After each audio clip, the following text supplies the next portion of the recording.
Мы навагоднюю рэзалюцыю не рабілі, каб Валера да нас прыйшоў, але ён усё роўно напрасіўся і прыйшоў, Оказывается. аказваецца. Я ж Ладно, тебя я ж просил не сдавать меня.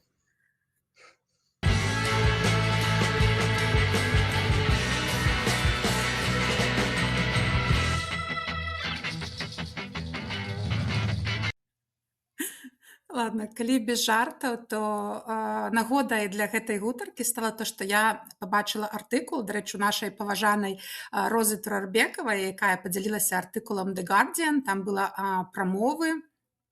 Зараз я нават гляну, як ён там правільна называецца, што адбываецца, калі мы губляем мову. Ну і я, конечно же, напісала Яне і Валеру, таму што мне было вельмі цікава гэтую тэму абмеркаваць. Аўтарка гэтага артыкула таксама з мястэчка з Італіі, дзе адна з моваў была выміраючая, ёй вельмі балела гэтая тэма, таму яна нават напісала цэлую кнігу. Яе імя Сафія Сміс Галлер, і яна напісала кнігу «Як забіць мову». Хто нас глядзіць, я там не ведаю, дзе знайсці, падаецца, на Амазоне есть, я назву пакіну, а вы там уже пагугліце, каму будзе цікава.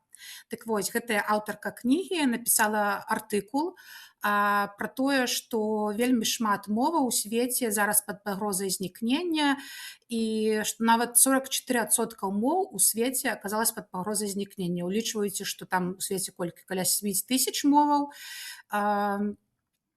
І яна пачала з прыклада мовы убых. Я не ведаю, як гэта, Яна, ты чытала артыкул, напэўна, будзе па-беларуску убых. Я пра такую нават не чула.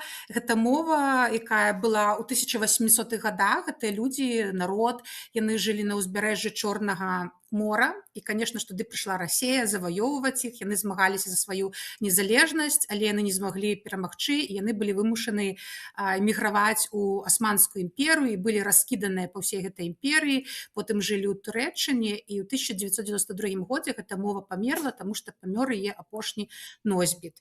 І перад самай смерцю гэтага носьбіта да іх прыязджаў навуковец, які запісаў гэтую мову, вельмі шмат гутараў з гэтым дзядулям. Вось, і апынулася, што гэта мова ўвогуле супер унікальная, бо там толькі 3 галосныя і 80 сагласных, я не ведаю, як па-беларуску, зычных. Вось.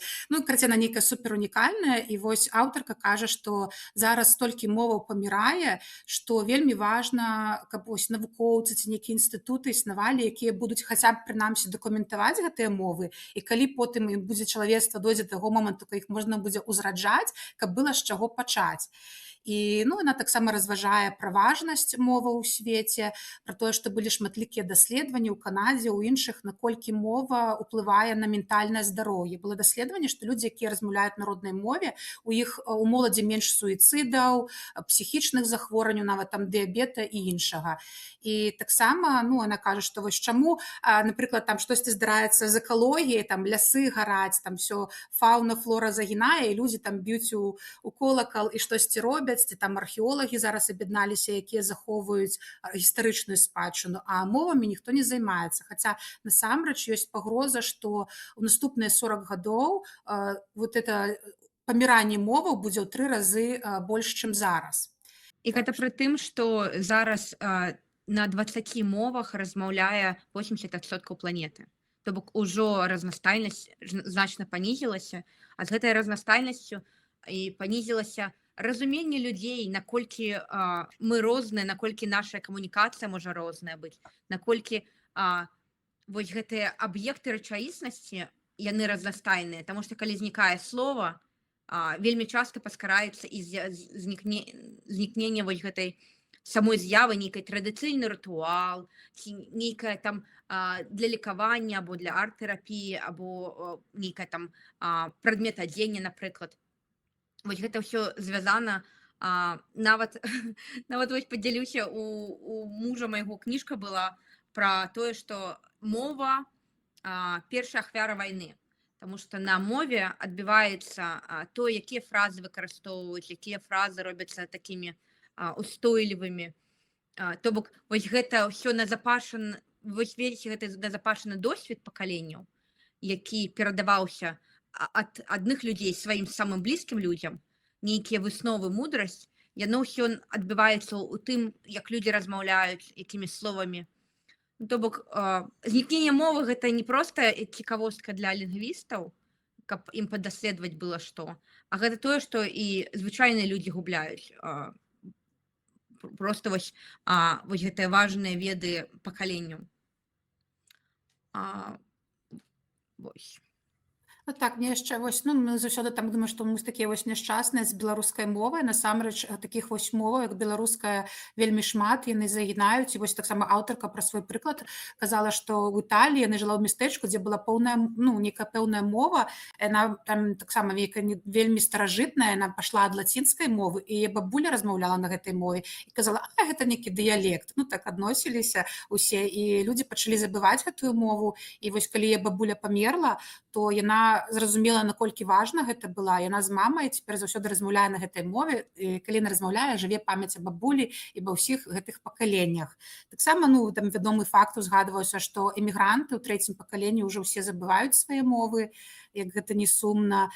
І той факт, што зараз вельмі шмат і на дзяржаўным узроўні, і на сусветным вельмі мала робіцца для моваў. Напрыклад, ёсць некаторыя мовы, якія абараняюцца дзяржавай, тыпу валійская мова ці там маорі, а шмат кажуць, але мала робяць. Напрыклад, у Аўстраліі таксама было вельмі шмат даследаванняў, якія даказалі, што гэта паляпшае даўгалецце, псіхалагічны стан нацыі, калі захоўваць вось гэтыя аўстралійскія мясцовыя мовы. Але 14 гадоў прайшло пасля гэтай дыскусіі, і на канстытуцыйным узроўні толькі ангельская дзяржаўная.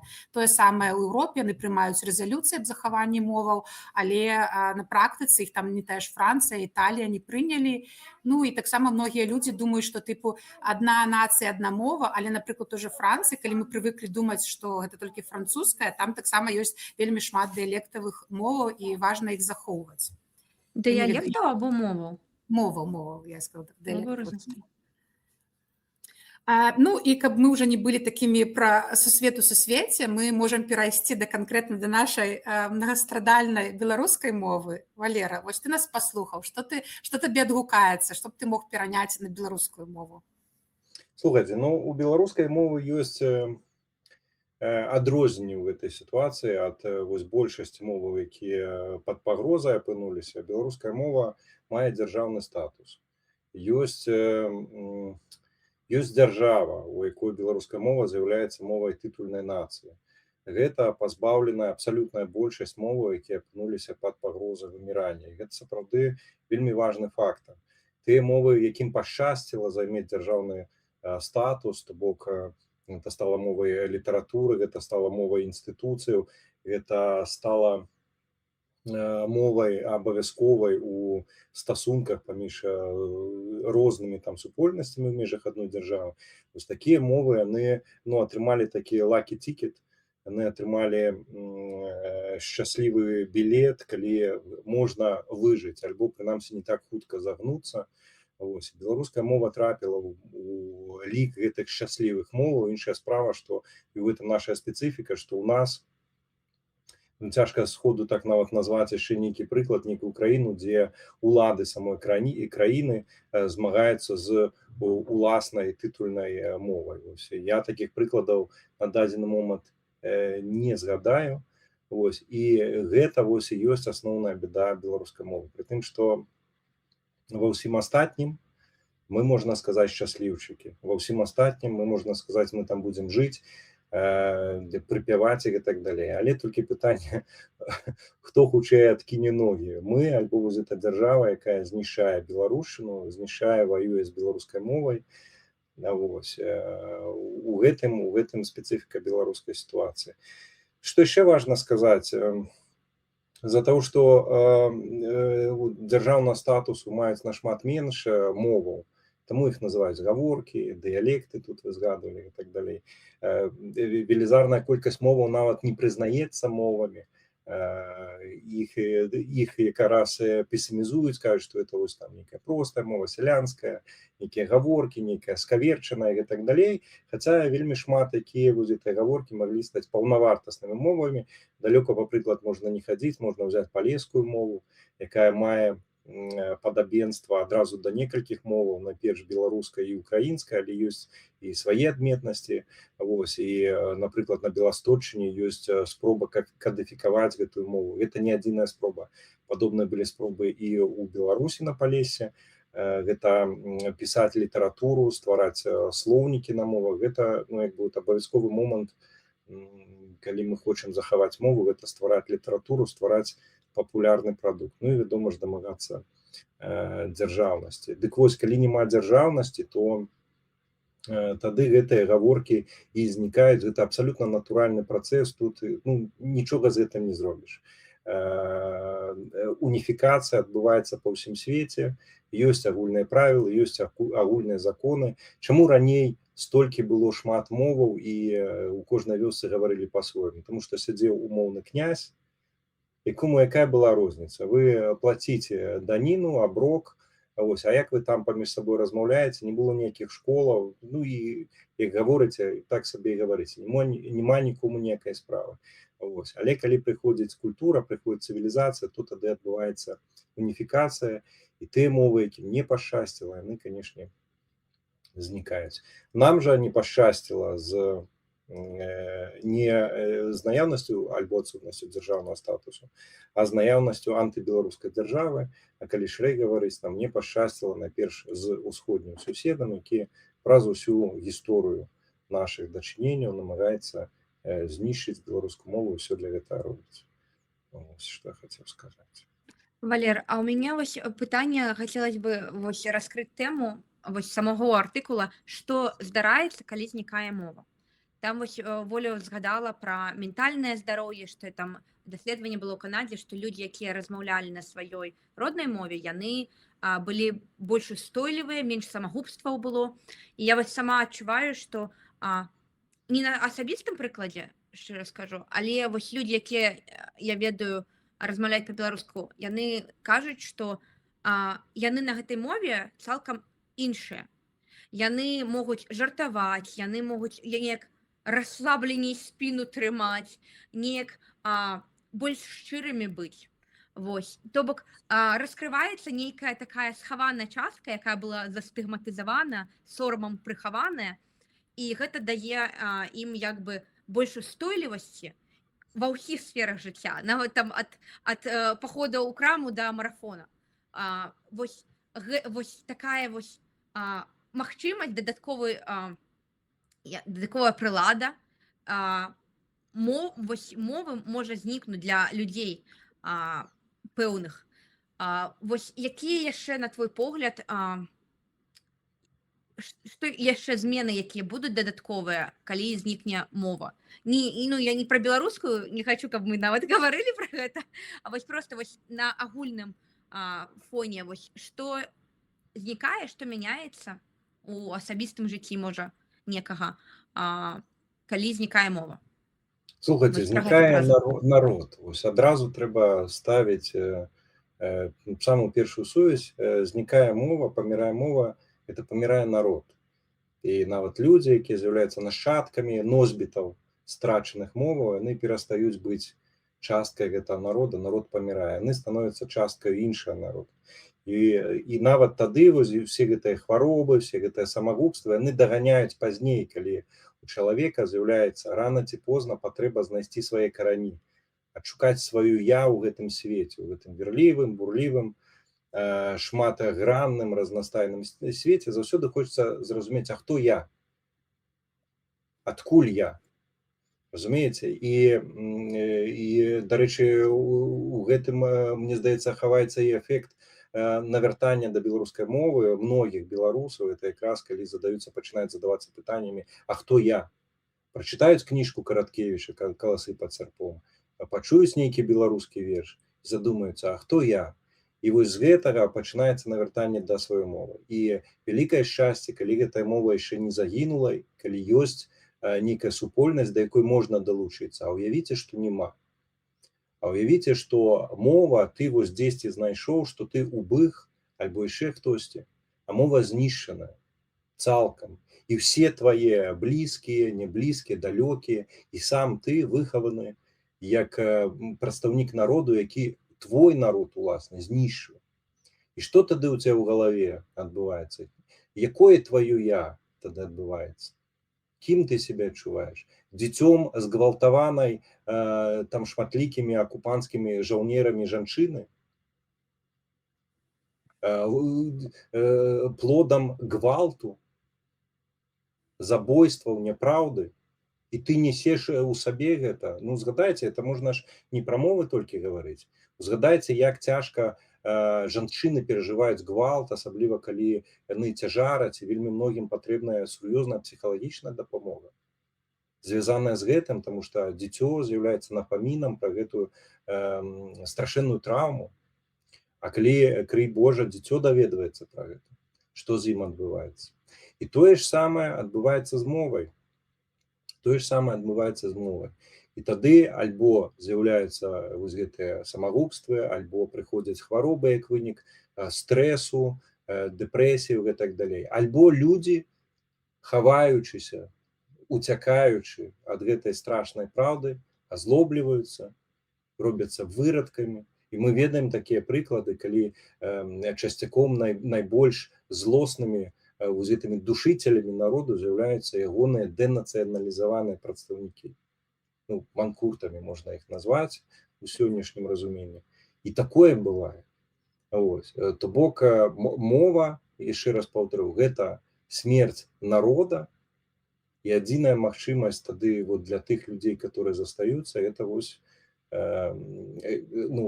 які лёс у гэтых людзей, это лёс людзей, як плода гвалту, напрыклад, дзіцяці гвалту і так далей, калі яны дакапаюцца да гэтага. Разумееце?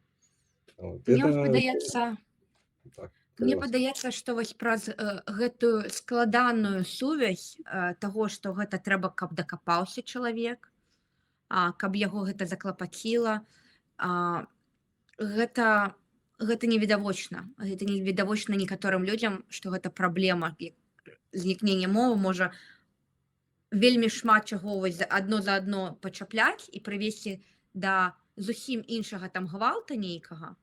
Таму што вось траўма ідэнтычнасці, вось гэта была прыведзена да таго, што яна не можа развязацца самастойна, таму што мова, напрыклад, знікла. Вось гэта невідавочная сувязь, плюс яшчэ трэба, каб сам, у каго ёсць гэта сітуацыя, захацеў дакапацца, а не проста пражыў усё жыццё заплюснутымі вочамі, проста навобмацак па свеце ісці, з працы дадому, паспаць і назад навобмацак да працы. Трэба ж таксама зразумець, што калі гіне мова, гінуць жа і звычаі, традыцыі, культуры, таму што вельмі часта цяжка ўявіць сабе нейкую традыцыю у чужой мове, асабліва ў мове акупантаў і агрэсараў. Я вам скажу, для мяне, напрыклад, я разумею, што ў Расіі гэта натуральна і нармальна, калі там у рэдкіх каталіцкіх храмах набажэнства адбываецца па-расейску. Але калі я ў Беларусі чую расійскую мову на рыма-каталіцкіх набажэнствах, вось я сам рыма-каталік, для мяне гэта дзікунства, таму што ў дачыненні да рэлігійнай традыцыі рыма-каталіцкай расійская мова гэта таксама ж ярка выражаная мова гвалту, агрэсіі, ворагаў, акупацыі, і прыходзяць людзі, пачынаюць гаварыць у той мове, на якой гаварылі жаўнеры, якія рэзалі вось маіх продкаў, напрыклад, толькі за тое, што яны былі не такія, не расейцамі. І знікаюць вось гэтая традыцыя. Вы паглядзіце, наколькі недарэчна выглядаюць, напрыклад, дні беларускае пісьменства у Беларусі, якія афармляюцца па-расейску. Дзень беларускай пісьменнасці, дык а вы ж па-расейску пішаце. Ну як так? Адкрываюць да дня беларускае пісьменства лаўку з цытатамі, і гэты цытаты па-расейску. Альбо святкуюць там юбілей Якуба Коласа, і на бікборды вешаюць расейскамоўныя цытаты Якуба Коласа. Гэта, я не ведаю, у маім разуменні гэта вельмі бачная нелагічнасць, вельмі бачная недарэчнасць. І мне, напрыклад, для мяне абсалютная загадка, што робіцца ў галаве тых людзей, якія не задумваючыся, лепяць гэтую расійскую мову і не звязваюць айбы. Для мяне гэта абсалютнае дзікунства. Тое ж самае можна сказаць пра нашыя святы. Калі дзень святого Губерта ўзяць, Гэта быў патрон горадні, потым гістарычнай Літвы Вялікае княства. І нават не дзень святого Губерта, а казюлкі, калі взяць. Ён быў святы, патрон горадні, і потым Вялікае княства. Яго цяпер у горадні сумяшчаюць, і гэта месца, дзе нарадзіліся казюкі, гэта знакаміты кірмаш, які цяпер святкуецца ў Польшы, ў Літве, і як бы там лічаць, гэта наша, хаця гэта пайшло-то з горадні. І там цяпер у горадні гэта сумяшчаюць з масленіцай. І адзначаюць у дзень, который не припадае ні на казюкі, ні на масленіцу, где-то пасярэдзіне. І атрымліваецца такі уродзец, народжаны уродзец, ні то, ні сё, разумееце? І пасля гэтага, мне здаецца, няма чаго дзівіцца, калі ў такой вар'яцкай сітуацыі знаходзіцца сённяшняя Беларусь, няма чаго дзівіцца, калі у нас там людзі ходзяць натоўпамі на Газманова, вешаюць партрэты Пуціна, альбо расказваюць пра Вялікую Отечественную вайну 1812 года і так далей. Вар'яцтва. Альбо калі прыязджаюць у горадню і расказваюць, такі быў класны Мурав'ёў, который у нас вешаў наших мясцовых людзей, вешаў, прыехаў, резаў іх. Разумееце? А яму вісяць там партрэты цяпер, Сталыпіну, калі ласка, это вісяць. Разумееце? І гэта абсалютна вычварэнства. І тут, калі вяртацца да самагубстваў, напрыклад, такое супадзенне, што ў Беларусі адзін з самых высокіх адсоткаў самагубства, адзін з самых высокіх адсоткаў алкагалізацыі насельніцтва, адзін з самых высокіх адсоткаў людзей, якія паляць тытунь, вельмі высокі ўзровень наркаманаў, шалёны ўзровень анкалогіі ўсіх самых розных відаў, і не ўсё ж можна спісаць толькі на радыяцыю. Я ўпэўнены, што можна спісаць на тое, пра што гаварыла аўтарка з таго артыкулу, які вы згадвалі на самом пачатку. Я дадам трошку перспектывы, якая будзе супярэчыць нашай такой утульнай бубалкі, перспектыву таго, хто гэта стварае, што ў галаве там робіцца. Я чую пра тое, што гэта ўплывае на асобу, гэта рэтраўматызацыя, адсутнасць адзінства паміж мінулым і сучасным чалавекам. І я разумею, што гэта такая з'ява часовая. Гэта траўмуе таго, хто выхаваны часткова ў нейкай беларускай суполцы, у таго, хто яшчэ памятае, можа, першае пакаленне, калі ты яшчэ памятаеш беларускую мову, што там такое традыцыі, свята, а калі ты нарадзіўся у цалкам гэтым ужо акупанаваным свеце, ты можаш не адчуваць гэтага асабістага цёплага пачуцця, можаш не адчуваць, што ты адтуль, з гэтай культуры, і гэта можа ніяк не траўмаваць цябе.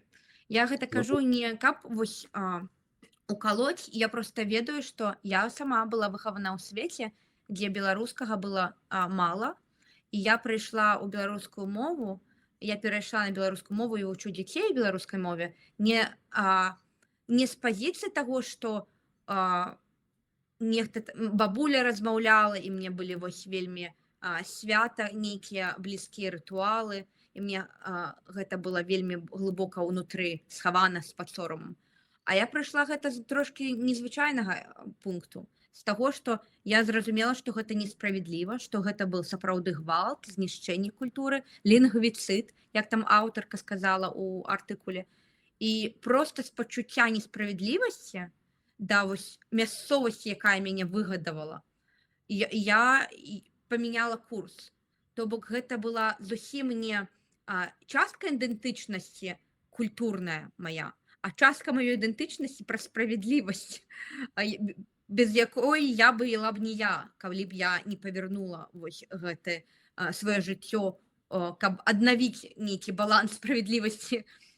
То бок я да чаго веду? Я да таго, што калі у кагосьці не было вось гэтай сувязі з беларускасцю, без Мураўёва і дня беларускай пісьменнасці, яны могуць нічога не згубіць.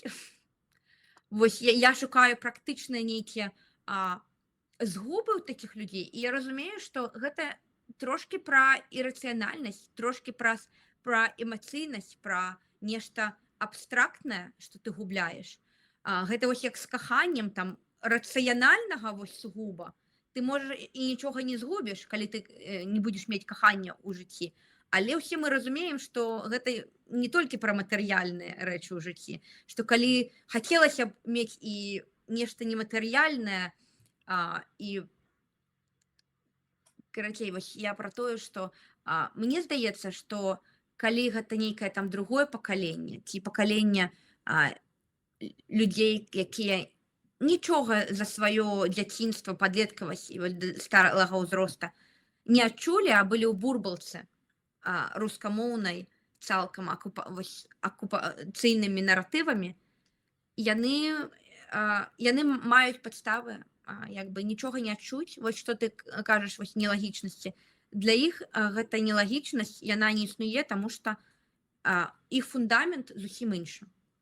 Я вось прыведу вось трошачкі веганскую тэматыку. Вось калі ты выхаваны ў культуры, дзе з дзяцінства ты ясі вось гэтых жывёлаў, ты выхаваны, што гэта нармальна, вось нават выгадаваць там, не ведаю, свінак, а потым забіць гэту свінку, таму што яна у тваім уражанні была функцыяй для цябе ежа.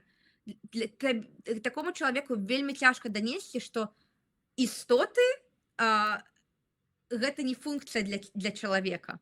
Гэта можа быць істота з нейкай іншай функцыяй, сваёй уласнай, і ты не вырашатель функцыі гэтай істоты.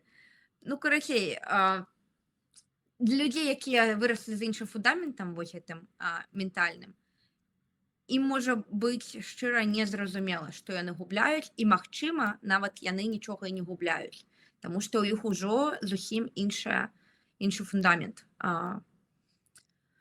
Дзяўчаты, з нас трох, наколькі я разумею, ніхто не быў выхаваны ў беларускамоўнай сям'і. Так, я, да рэчы, хацела... Але мы чамусьці сталі беларускамоўнай.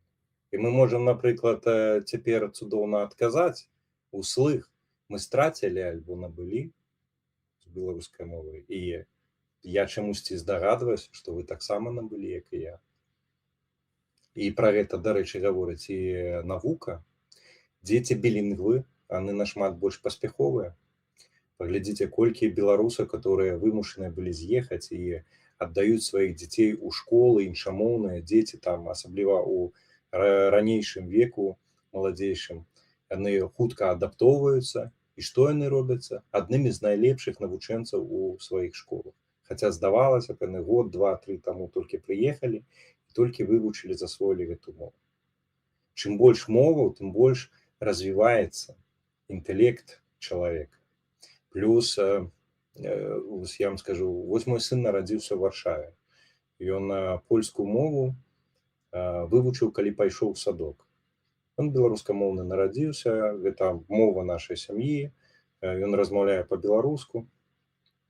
Ён спакойна пераходзіць з польскамоўнымі на польскую мову, і як бы тут няма праблем.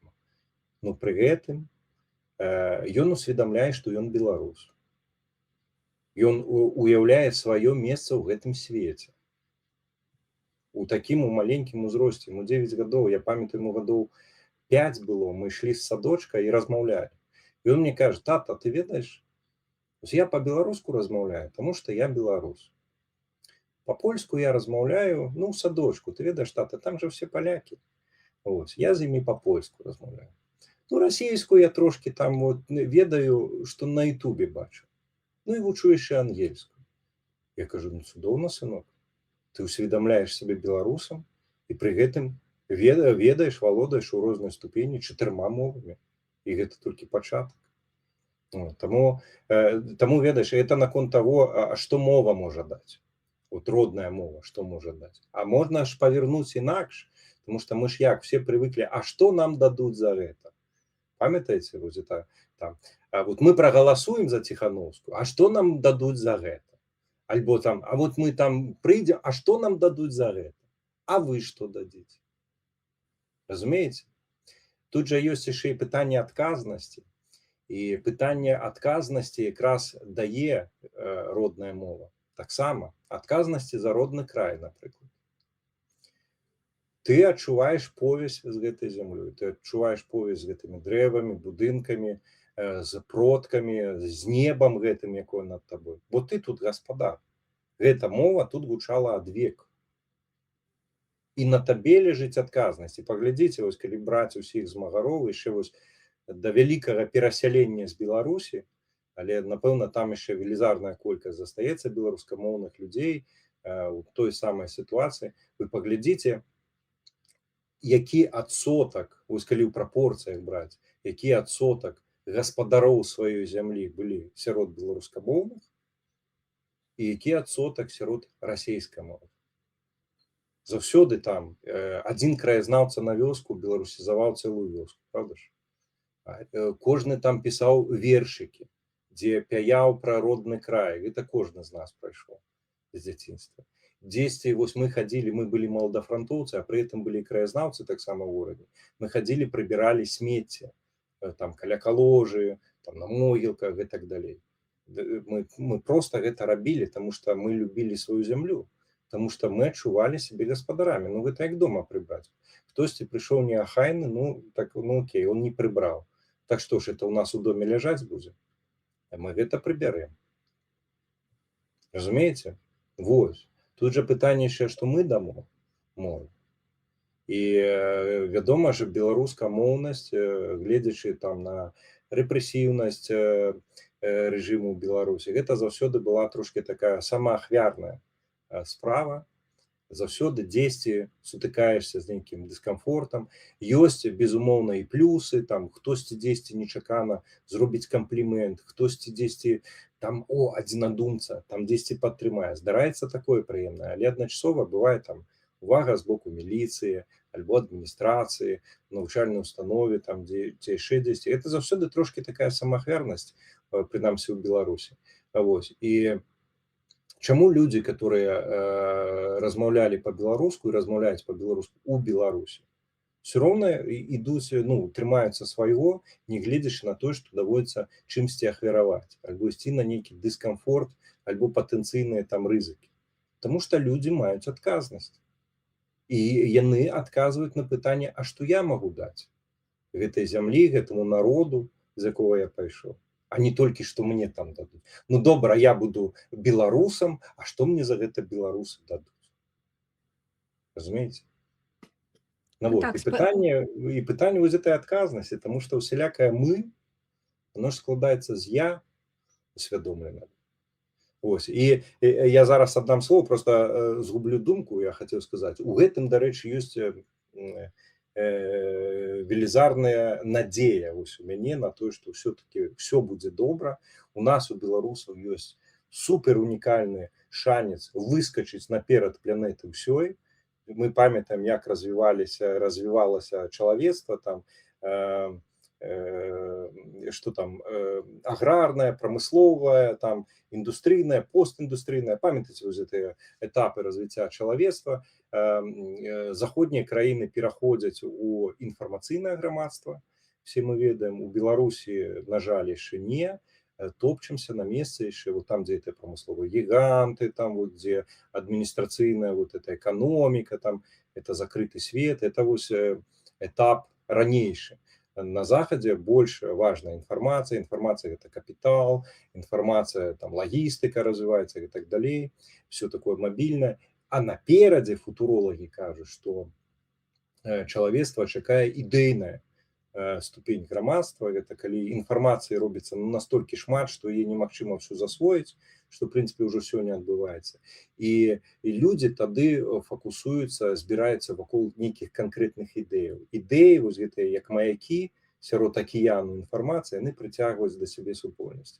І беларусы, якія вот свядомыя беларусы. Ну дзе у якога народа вы пачуеце там свядомы японец? Ну смешна гучыць, вось Воля нават заўсміхалася. А свядомы беларус гэта все разумеюць, пра што гаворка. Это ідэйна. І вось наша задача, каб вось гэтую ідэю, которую там на Еўрараду Лукашук спрабуе фармуляваць з усімі разам, каб мы выпрацавалі гэтую ідэю, каб яна была настолькі прывабная, каб гуртавала вакол сябе людзей, і мы выскачым наперад планеты ўсё і будзем першай ідэйнай нацыяй у свеце. Вот. Хочется верыць у такое. Мне вельмі адгукаецца пра выбары і адказнасць. Вось калі Яна распавядала, она там намагалася як эмпатка зразумець тых людзей, чаму ж у іх так адбываецца. Але ну да, мы ўсе нарадзіліся. Я, напрыклад, увогуле, у мяне сям'я рускамірная даволі, бацька расеец, маці мне недавно сказала, наша ж радзіма Расея. Ну, то, вось яна размаўляе на трасянцы, карані з вёскі, але яна не лічыць лагічным, што яе радзіма Расея. Вось дасюль жывуць такім Савецкім Саюзам. І я да пэўнага ўзроста вельмі жыла і таксама лічыла, мы там, памятаю, з татам глядзім футбол, і мы там заўзяем за Расею, ну гэта ж наша радзіма. А потым мне з узростам пачало штосьці нейкае адтаржэнне з'яўляцца, натуральнае, што ўсё, што расейскае, ну нейкае было негатыўнае, вось быццам не маё.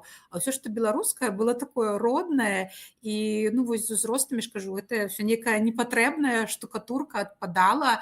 І пра выбары і адказнасць я пэўны час сама не ўсведамляла, што перамены пачынаюцца з нас, што заўсёды у беларусаў ёсць такая рыса, яна ў мяне была. Ну вось я так думала, вось будзе рэферэндум калісьці, не будзе Лукашэнкі, прыйдзе новы прэзідэнт, скажа, давайце зробім беларускую адзіную дзяржаўную. Я прагаласую так, і потым перайду, вось, каб мне зверху хтосьці такой на талерачцы прынёс там. І я памятаю, што там быў нейкі, я не памятаю, які-то год быў 14, 15, 16, калі Говард сваю радзіва прудок выпусціў, ён там піша, тыпу, я ўзяў проста ў 30 гадоў, ці колькі мы там была, перайшоў на беларускую мову. Я такая, а что так можно было? Просто чалавек узяў і перайшоў. І я такая пачала задумвацца, але мне заўсёды, ну, як бы мне ўвогуле за ўсё жыццё ў Беларусі не было, вы разумееце, не было ні аднаго беларускамоўнага чалавека, нават знаёмага. Не то, што сябра блізка, нейкай суполкі, кам'юніці, мне проста не было проста знаёмага, суседа, там, ці кагосьці, каб я ведала, хто б у жыцці заўсёды размаўляў па-беларуску. Таму для мяне гэта была такая мара, да якой я думала, ну, я яшчэ не гатовая, там, можа, калі-небудзь потым. Ну, а, конечно, да, 20-й год, і нейкая траўма. І я вось вельмі часта, мне страшна, я думаю, конечно, гэта ўсё дрэнна, што здарылася з намі ў 20-м годзе, але мне такі з'яўляецца страх унутры, а калі б гэта не здарылася, я б, можа, сядзела рускамоўная ў Амерыцы там і не сядзела без сваёй бурбалкі, я не ведаю, ну, ці прыйшла б я да беларускай мовы, можа б мне эміграцыя все-таки, ну, як бы натхніла. Вось мы з Янай, калісьці я для знамі цікава запісвала з Янай інтэрв'ю, і мне вельмі спадабалася, як Яна пачала казаць пра аўтэнтычнасць, што наколькі важна чалавеку у ўсей гэтай там масе быць аўтэнтычным. І гэта пра тое, што часта там пытае Лукашук беларускіх амерыканцаў, амерыканскіх беларусаў, кажа, ну вось, все там беларусы прыязджаюць у Амерыку, і ўсё, яны ўжо амерыканцы, а чаму, навошта вам беларушчына? І такая тэндэнцыя ёсць паўсюль.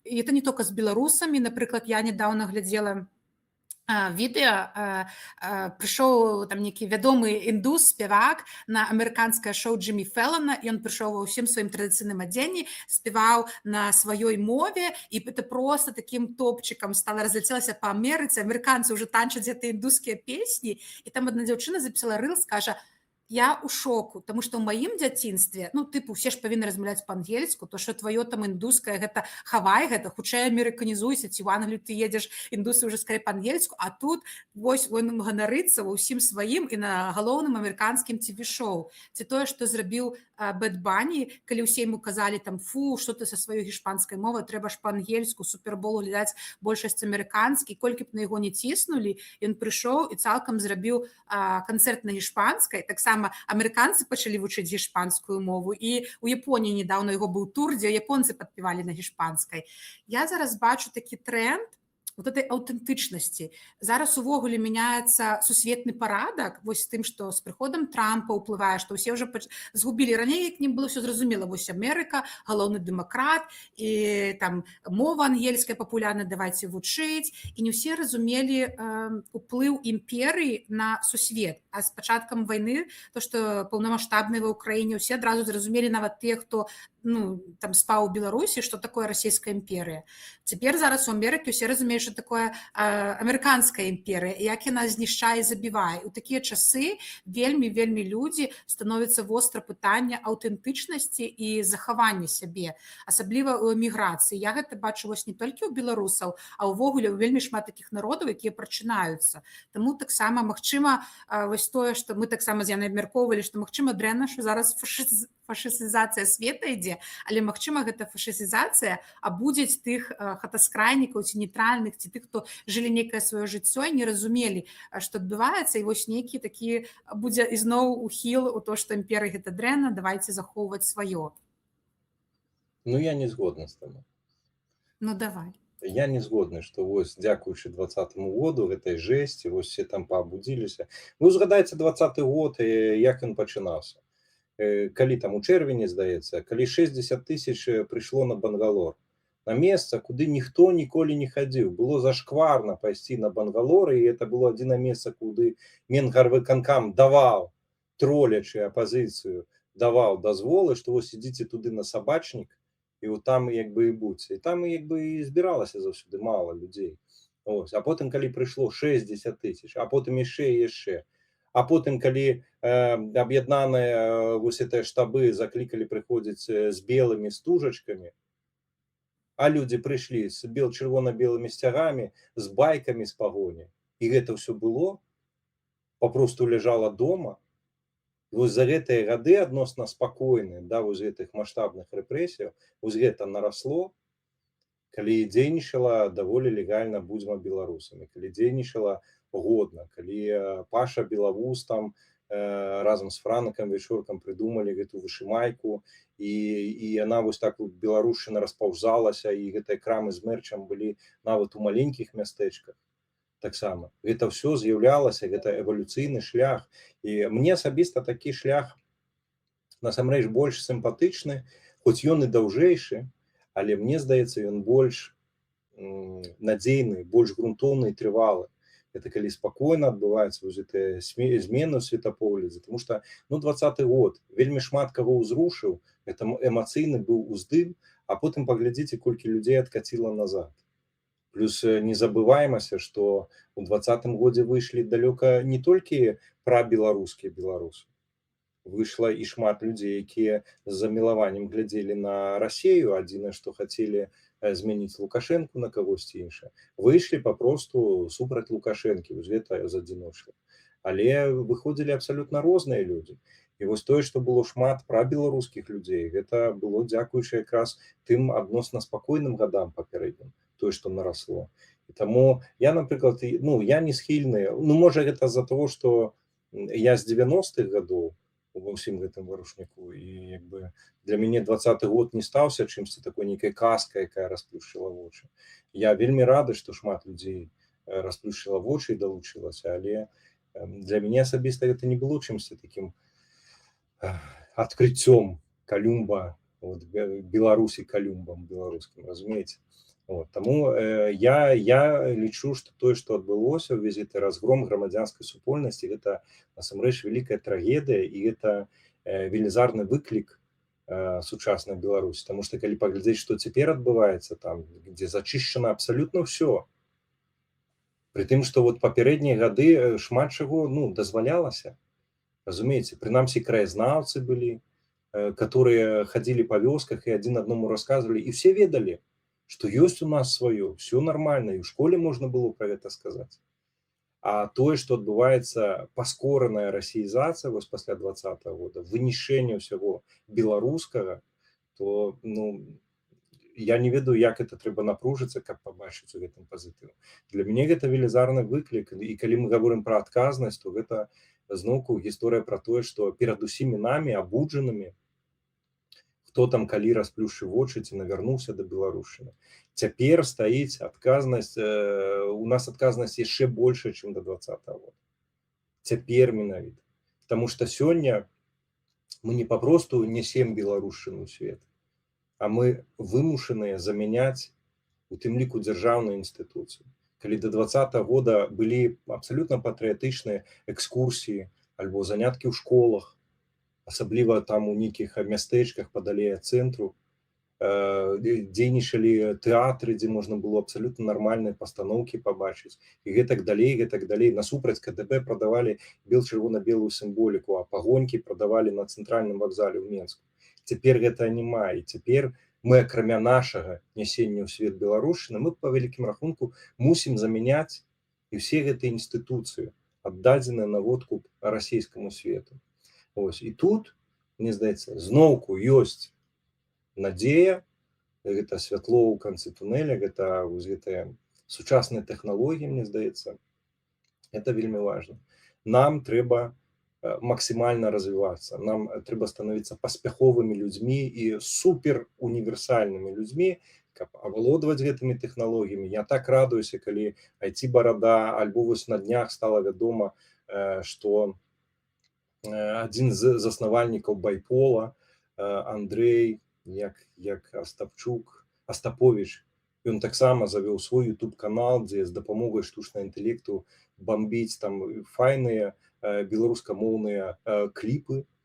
Это тое, што мы павінны рабіць. Мы павінны займацца перакладамі, агучваць аўдыё, засвойваць новыя фарматы, рабіць асветніцкія, адукацыйныя праекты, такія, которые будуць па-над межамі, которые будуць задзіночваць беларусаў незалежна ў Беларусі яны, не ў Беларусі.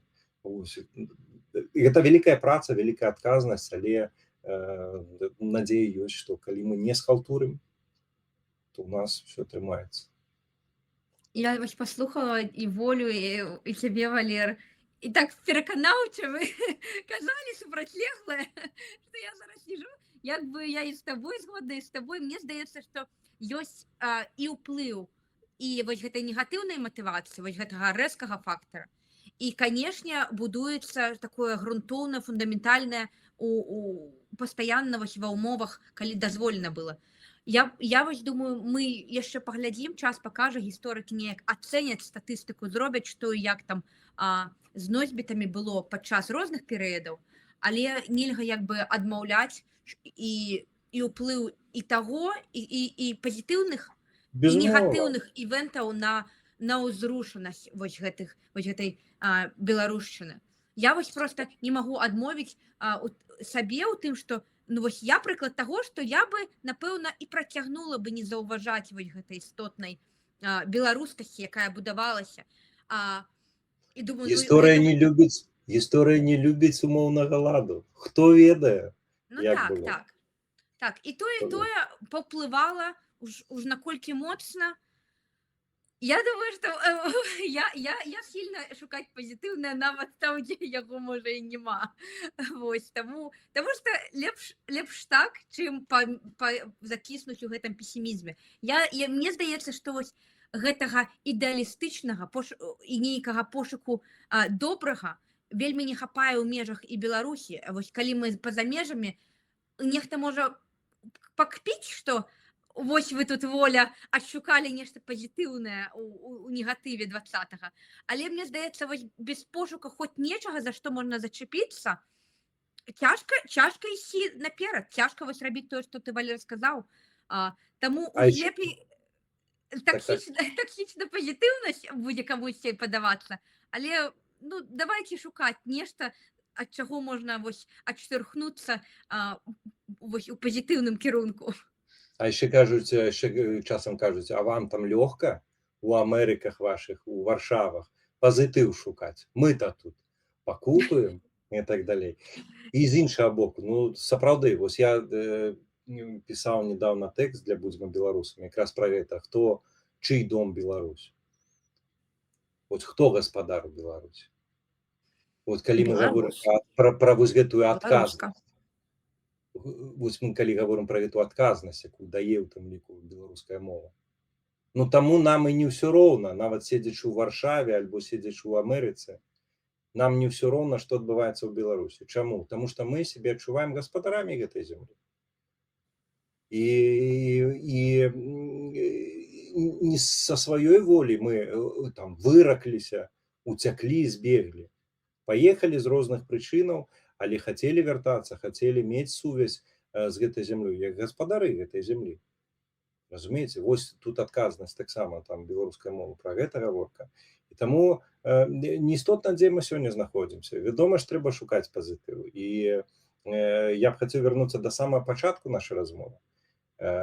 Чыста статыстычна пры гэтым статусе на мяжы знікнення беларуская мова, пры ўсіх гэтых статыстыках, што змяншаецца колькасць беларускамоўных і так далей, ёсць моманты, дзе беларуская мова можа пахваліцца перад тысячамі і тысячамі іншых моваў.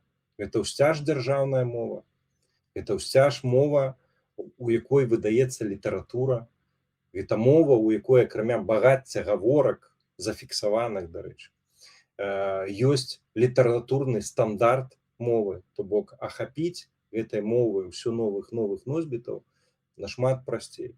Гэта велізарны здабытак, які не варта ігнараваць, і гэта тое, што дае надзею на то, што ўсё будзе добра. Я яшчэ хацела прыклад прывесці Аба.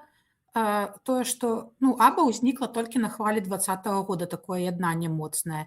Зразумела, хтосьці далучаўся, хтосьці адлучаўся ў той момант, там людзі цікавіліся, але засталіся людзі, якім гэта баліць, і хтосьці даўно быў, там як Надзея, тая ж Нортан, там ці Ганна Шарко, якія даўно ладзілі там беларускія івенты, даўно ўсё ў беларушчыне былі.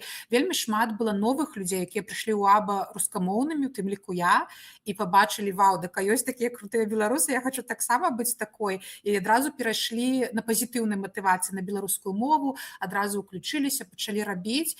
І вось я так думаю, што калі б не 2020 год, не было б такой арганізацыі, як Аба, я не хачу, як кажу, там уже выхвальвацца і казаць, што мы такія крутыя, але насамрэч я аб'ектыўна бачу, што Аба вельмі шмат робіць для захавання беларускай культуры, мовы, традыцыі ў Амерыцы, што нас гэта адно з тых рэчаў, якое нас вельмі аб'ядноўвае, тому што зараз уже все кажуць, там палітыка, уже все, людзей не аб'ядноўвае, уже все стаміліся, ніхто не хоча прыходзіць на тыя акцыі, але ўсе прыйдуць святкаваць купаллі, тому што гэта тое, што людзям цікава і аб'ядноўвае. І таксама яшчэ такое часам кажуць, зараз у нас адна з самых вялікіх хваляў міграцыі ў гісторыі Беларусі, і вось на вас жа там міграцыя, это адказнасць, дыяспара, каб захаваць гэта ўсё. І я адчуваю, калі людзі пераходзілі на беларускую мову толькі з мэтай пратэсту, ці нейкай, мне ж адказнасць, мне павінна, то яны потым вельмі хутка вяртаюцца ў базавыя настройкі. Вось колькі было там блогераў у Інстаграме,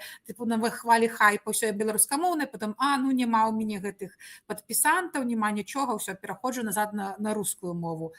А калі ты усведамляеш, што напрыклад, чаму мы робім ласкатухі, чаму я раблю там іншыя праекты і працягваю паўсюль размаўляць па-беларуску, не пераходзячы на расейскую, тому што, перша, мне гэта цікава. Па-другое, мне гэта цікава, тому што гэта, мая ідэнтычнасць, гэта вось той стрыжань, мне ў эміграцыі вельмі цяжка. І гэта з адзін тых слупоў, тое, што мяне трымае, вось у эміграцыі захаваць сябе. Вельмі важна захаваць сябе, там эмацыйна ўсё, і беларуская мова мяне трымае. І вось калі яно такое, то тады ты будзеш працягваць рабіць. Калі ў цябе там супадае цікавасць, жаданне, і ты разумееш, гэта тваё, ты будзеш гэта рабіць. А ў людзей, мне яшчэ вось цікава, я ведаю з Янай, гэта, напэўна, асабістых, і з Валерам абмяркоўвалі, мне заўсёды цікавіць матывацыя людзей, якія, на публіцы размаўляюць па-беларуску, а дома ідуць размаўляюць па-расейску.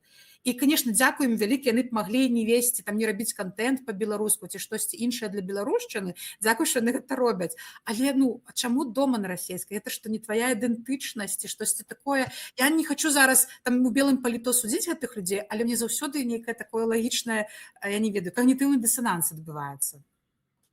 Мне здаецца, што і тут можна, калі мы ўжо шукаем пазітыў паўсюль, і тут можна знайсці пазітыў. Калі для гэтых людзей беларуская мова гэта, скажем, частка працоўнага працэсу, скажем так. Так файна. Значыць, у нас ёсць такія сферы працоўныя, дзе беларуская мова must have. Ну, гэта ж цудоўна, праўда? Там у Амерыцы седзячы таксама дзесьці ходзіш і гаворыш па-ангельску, ну, бо гэта must have на працы. А калі ёсць нейкае асяроддзе, дзе must have беларуская мова, ну, дык файна. І наша задача людзей, якія беларускамоўныя ўвесь час, старацца пашыраць гэтую прастору, каб максімальна такіх прастораў было больш і самых-самых разнастайных. Вось як бы ўсё. Так што тут таксама пазітыўна. Файна, што яны гавораць. Вось. А мне Магчыма,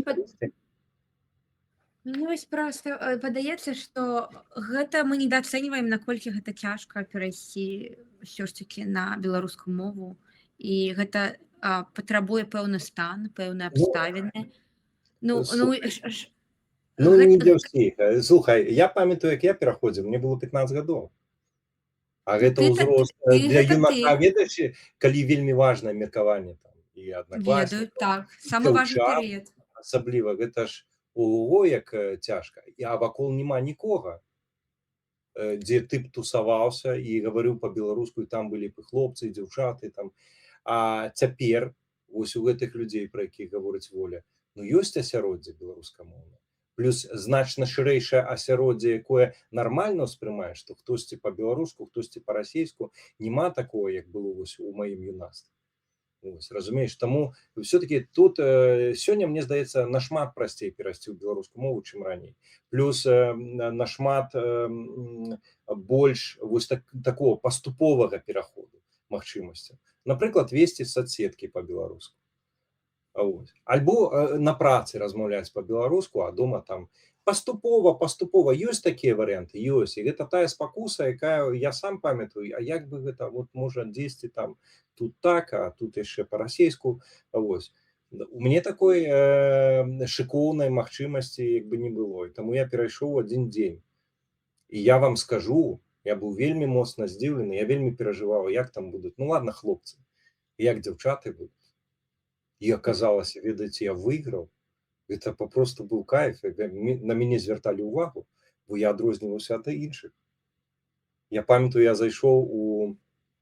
ўжо тады пачаў займацца журналістыкай, мяне папрасілі у там іншую клясу прыйсці, расказаць, як рабіць сценгазету.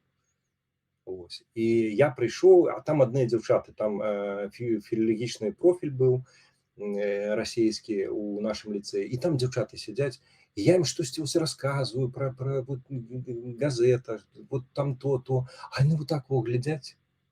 І я разумею, што яны не надта-то і слухаюць. Я такі, а што, можа, дзе прычоска там, ці што? Яны кажуць, не, ты так класна гаворыш па-беларуску, это так незвычайна. Ой, это мне так сагрэла, і у меня тады вось гэтыя страхі у меня тады зніклі. Сёння вось, ну, прасцей пазбегнуць все-таки такіх страхаў. І таму я бы не хацеў даваць надта шмат магчымасцяў для апраўдання ў гэтым людзям.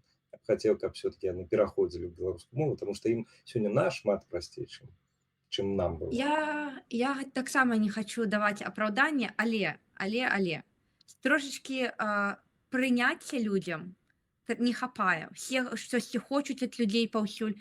Мне хочется сказаць, што так, можна і паступова, можна дома на расійскай, а у публічнай прасторы на беларускай, можна і паўсюль на беларускай. Слухаць сабе і рабіць максімальна, колькі ты можаш, у адпаведнасці са сваім псіхалагічным станам і аб'ектыўнымі нейкімі абставінамі. Я не хачу нікога, каб у кагосьці была дадатковая сорам, стыгматызацыя таго, што вось, блин, я ўжо загаварыў тут і ім мала, ўжо тут капаюць на масы. Я хачу вось абняць, прыняць і сказаць, ты гэта робіш максімум, я тебе падтрымліваю і падтаўкну і абдыму і працягвай рабіць, што робіш, і павышаць градус вось таго, што ты можаш. Тут вось і такія плюсы, і такія плюсы. Вось на Валеру звярнулі ўвагу дзяўчыны, бо ён такі вось ліхі хлопец і супраць усіх, такі rebellion. Беларуская мова. Воля ідэнтычнасць знайшла. Ды яшчэ і на гітары граў. Всё, два ў адном. А Воля вось сябровак знайшла на беларускай мове, знайшла вось апорышча нейкае для упэўненасці ў сабе. Ну, у кожнага вось знайдуцца вось Паўсюль прычыны. гэты пазітыў, паўсюль гэтая любоў. Ну, так, Вось што як так. бы трэба. І парада вось такім людзям, якія яшчэ вагаюцца, не слухаць беларускамоўных агрэсіўных ідыётаў, якія кажуць: "А тут ты неправільна сказала". І вельмі часта яны самыя і пішуць, і гавораць з памылкамі, і самыя не навучыліся, а іншых папраўляць. "А ты тут так вот, а вот неправільна, не гавары ты зусім". Вось такіх ідыётаў, калі ласка, хто нас глядзіць і хто вагаецца там размаўляць, не размаўляць, не слухайце. Слухайце вось такіх цудоўных, як мы трох. Вось подписывайтеся, хто не подпісаўся, на ласкатухі. Тут цудоўныя душэўныя размовы, каментуйце, ставце падабайкі. І вось праз такую любоў, праз такія вось, ну, пасядзелкі душэўныя, вось беларуская мова, канешне, прыходзіць куды хутчэй і застаецца больш трывала. Гэта абсалютная праўда. Толькі любоў, як спяваюць некаторыя нашыя клясікі, правда? Ну вось і не толькі проста любоў, а яшчэ і прыняцце, што ў людзей могуць быць не апраўданні, а цяжкасці. Конечно, трэба дапамагаць, Вось. потому что Так. там нават чыста лагічна. Ну добра, чалавек не ўмее. Ну калі ты не дапаможаш яму, а будзеш з яго смяяцца, ён у выніку што зробіць? Ён плюне і кіне гэтую ідэю, скажа: "А на што мне эта беларуская мова, аднай праблемы з ёй", яшчэ смяюцца з мяне. Вось. А калі дапамагаюць, гэта круто. Можа, я не ведаю, ці памятаеце, засталі вы ці не, калісьці былі такія значкі, на іх было напісана: "Размаўляй са мной па-беларуску". Налепкі былі, і вось былі таксама значкі. Гэта геніальна папросту. Размаўляй са мной па-беларуску. У Беларусі, у мяне там дзесьці яшчэ у горадзе павінен быць такі значак. Гэта ж пра што было? Чалавек хоча нейкі там размаўляць па-беларуску, а ён жа таксама баіцца, а як там спрымуць на вуліцы, альбо там хоча загаварыць там, ці вы там наступная ў чарзе, там апошняя, ці яшчэ штось. І хоча сказаць па-беларуску, а не ведае, баіцца. І тут калі бачыць гэты значак, гэта як зялёнае святло, што мы свае, все нормально, можаш гаварыць. Як бы абсалютна вось гэтае прыняцце, пра якое ты кажаш, дапамога, канешне, я абсолютно з тобой згодны. І гэта зноўку ж тая самая адказнасць, пра якую мы гаварылі вось тут не раз. Адказнасць дапамагаць адзін аднаму. Так што маеш рацыю. Я дадам вось пра тое, што ты вось сказаў, што памыляцца, не баяцца. Вось гэта таксама нешта, што вось дае, мне дала таксама беларуская мова, вось спусціцца са свайго ўзроўня, што я так выдатна размаўляю на нейкай мове, што я такі вось разумнік, і пайсці туды, дзе ты не бэ, не мэ, а вось шукаеш слова, забыўся. Гэта спачатку у кароткай перспектыве дало тое, што ты такі у такі ўразлівым становішчы, нешта разбураецца, капошышся ў сваіх там траўмах, сораме, а потым гэта, калі пераадольваеш, дае табе на прыступку вышэй забрацца. І ты такі: "О, так вось як яно працуе". То бок трэба не баяцца памыліцца, трэба спусціцца вось у самае днішча вось гэта, каб потым нарасціць вось гэту скуру, каб атрымаць вось гэта адчуванне, што толькі праз памылкі ты нешта можаш пабудаваць сапраўды буйное. І гэта дае іншую асобу і дае вырасці ў іншых сферах. Ну вось таксама такі момант з памылкамі. Дык гэта ж моц навучыцца не баяцца памыляцца і быць у стане, там, не ведаю, дзіцёнка 3-5гадовага, які яшчэ вучыцца гаварыць. Бачце, які дадатковы пазітыўны навык, скіл ад беларускай моўнасці, правда ж? Так. Вельмі класна, гэта матывацыйныя спічы напрыканцы, мне вельмі падабаецца. Менавіта гэтым мы скончылі, што не бойцеся памыляцца, прымайце адзін аднога. І зноў я такая, у меня сёння хвілінка самапіяра. Мне падаецца, я чула гэтыя водгукі пра ласкатух, тыпу там людзі прыходзяць, і некаторыя кажуць, што я пачала размаўляць па-беларуску, таму што я вось гляджу ласкатух, а вы такія тыпу, не то, што там, ой, мы там прафесары беларускай мовы, у нас ёсць і трасяначка, і лаянка і ўсё што заўгодна, і гэта весела, і гэта нармальна, мы прымаем адна адну, ну і чалавек паглядзіць і скажа, ну такі я так магу пачынаць з гэтага. Таму глядзіце ласкатух, глядзіце дарогу, я заўсёды гляджу ўсе яго выпускі, яны супер натхняльныя. Я кажу Валеру, гэта моя псіхатэрапія, калі нешта вельмі сумна, хочацца апусціць рукі, я пагляджу новы выпуск і ўсё. І мне ўжо такое беларускае маё сэрца б'ецца, што трэба працягваць. Дзякуй табе, Валер, за ўсё, што ты робіш, за то, што ты пагадзіўся прыйсці на гэту гутарку. Ладно, раскрою сакрэт, Валера не напрасіўся, я яго доўга год угаворвала прыйсці, і ён нарэшце... Я боялся вас.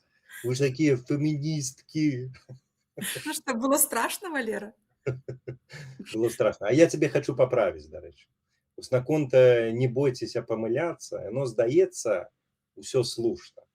А насамрэч, тое, что вы постановили размаўляць по-беларуску, это ніякая не помылка, и гэта якраз вельмі слушнае рашэнне. І таму все гэтыя моўныя памылкі нішто у параўнанні з гэтым слушным рашэннем прыйсці да роднай мовы. Амінь.